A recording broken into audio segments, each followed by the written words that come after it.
6 দফা দাবিতে সারা দেশে মেডিকেল কলেজ হাসপাতালের ইন্টার্ন চিকিৎসকদের অনির্দিষ্টকালের জন্য কর্মবিরতি চলছে। এতে দুর্ভোগে পড়েছেন রোগীরা। সকাল থেকে চট্টগ্রাম মেডিকেল কলেজ ও হাসপাতালের এই কর্মবিরতি শুরু করেছে ইন্টার্ন ডক্টরস অ্যাসোসিয়েশন।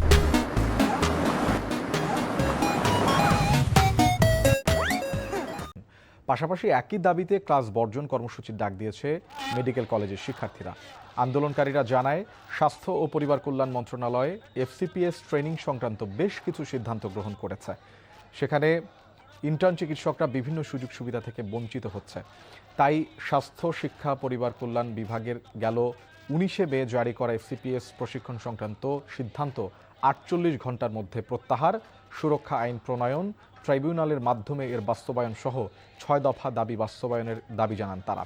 এদিকে সারা দেশেই ইন্টার্ন চিকিৎসকরা একই কর্মসূচি পালন করছে।